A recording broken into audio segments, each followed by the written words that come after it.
मेरा नाम है हरिया, मैं काम करता हूँ बहुत बढ़िया, खाता हूँ खाना और रोज गाता हूँ गाना। अरे यार, आज तो बहुत देर हो गई। इस खतरनाक जंगल को देखकर तो मेरे हाथ पैर ठंडे हो गए हैं। अगर मैं वक्त पर गांव नहीं पहुंचा तो मालिक बहुत नाराज हो जाएंगे। तभी हरिया को एक आवाज सुनाई देती है। सुनिए हरि जी। अरे, ये आवाज किसने दी? तभी हरिया को सामने कुछ दूर एक औरत खड़ी दिखाई देती है। अरे भाई, ये औरत अकेली इतनी रात को इस जंगल में क्या कर रही है? चलकर पूछना पड़ेगा।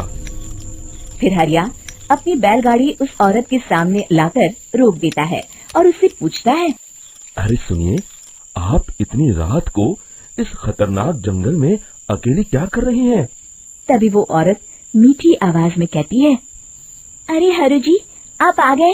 मैं कब से आपका इंतजार कर रही थी। वैसे तो यहाँ से काफी लोग गुजर चुके हैं, लेकिन मैं खास आपका इंतजार कर रही थी। अच्छा, तुम सच कह रही हो? मुझे तो यकीन नहीं हो रहा है। वो क्या है ना, आज तक किसी ने मुझसे इतने प्यार से बात नहीं की।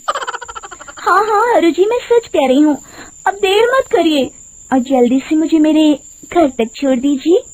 हाँ हाँ, कौन सी बड़ी बात है, अभी छोड़ देता हूँ। आप मेरे पीछे बैलगाड़ी में बैठ जाइए और मुझे रास्ता बताते चलिए।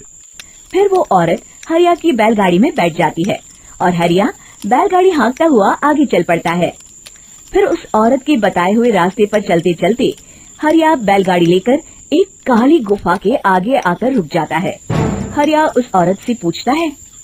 हाँ देवी जी, आपका घर कहाँ है? यहाँ पे गुफा के अलावा और कुछ नहीं है? तभी अचानक वो औरत हवा में उड़ने लगती है।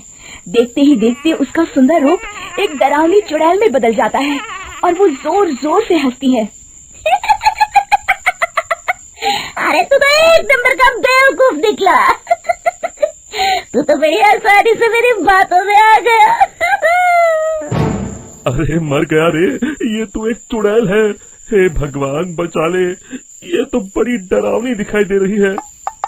और फिर अगले ही पल हरिया की बैलगाड़ी में रखा सारा सामान हवा में उड़ता हुआ उस काली गुफा के अंदर चला जाता है और वो चुड़ैल भी उस गुफा के अंदर जाकर कहीं गायब हो जाती है। हरिया ये नजारा देख बुरी तरह घबरा और परेशान हो जाता है। अरे, ये चुड़ैल तो मेरा सारा सामान लेकर गुफा में गायब हो गई। अब क्या होगा? अगर मैं गांव खाली हाथ गया तो मालिक मेरी अच्छी खबर लेंगे। मेरी इस बात का कोई यकीन भी नहीं करेगा। फिर आखिर वही हुआ। हरिया के मालिक चंपक सेठ को हरिया की किसी भी बात पर रत्ती भर भी यकीन नहीं हुआ। चंपक सेठ को लगा हरिया झूठ बोल रहा है और उसने ही लालच में आकर सारा सामान हड़प कर लिया है। फिर हरिया को बेईमान समझकर चंपक सेठ उसे काम से निकाल देता है।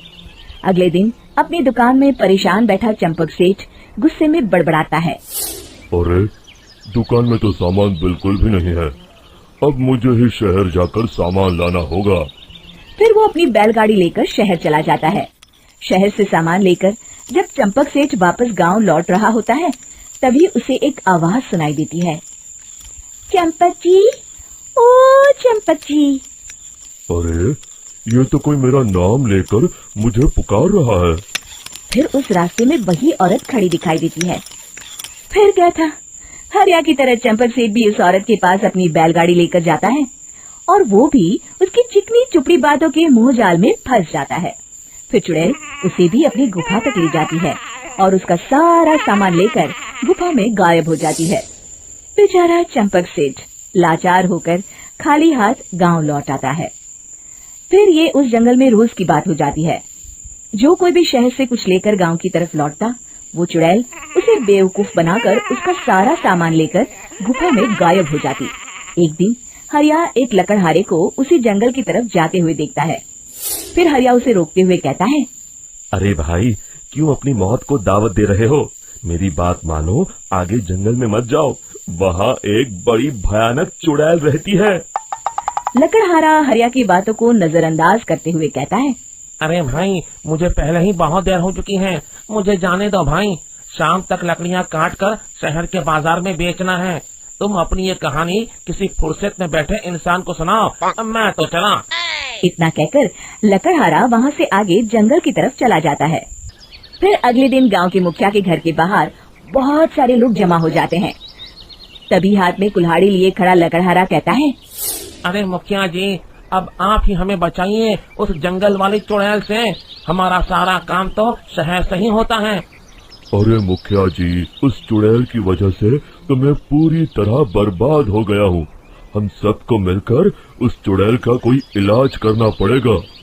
तभी भीड़ में खड़ा वीरा कहता है, आप लोग चिंता मत करिए, कल से वो चुड़ैल किसी को नहीं लूट पाएगी।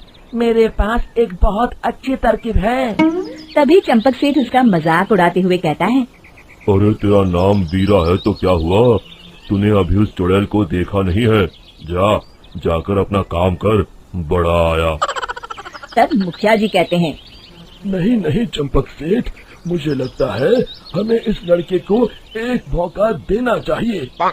फिर सभी गांव वाले मुखिया जी की बातों से सहमत हो जाते हैं और वीरा शाम को एक बैलगाड़ी में कुछ सामान लादकर उस जंगल की ओर चल देता है। वीरा, ओ वीरा, कहाँ जा रहा है? तभी वीरा मुड़ के देखता है, वही चुड़ैल एक औरत के रूप में खड़ी है। अरे बहन जी, मैं आपको ही ढूंढ रहा था। देखिए, मैं आपके लिए क्या लाया हूँ। अरे वाह, तो खुद मेरे लिए इतना सामान लाया है। तू ही अकेला गांव में समझदार है। जरा देखो, मैं भी खोल के, बड़े भूख लगी है। जैसे ही चुड़ैल उस सामान पर से कपड़ा हटाती है, एक भगवान शिव की तेज रोशनी उसके अंदर मूर्ति से निकलती है और चुड़ैल अपने असली रूप में आकर जलने लगती है। अरे मैं जल रही हूँ, बचाओ, बचाओ, ओम नमः शिवाय, मर गई मैं। देखते ही देखते वो चुड़ैल राख के साथ उड़ जाती है और सभी गांव वाले भी वहां जाते हैं। शिक्षा बुराई पे सदा अच्छाई की ही जीत होती है।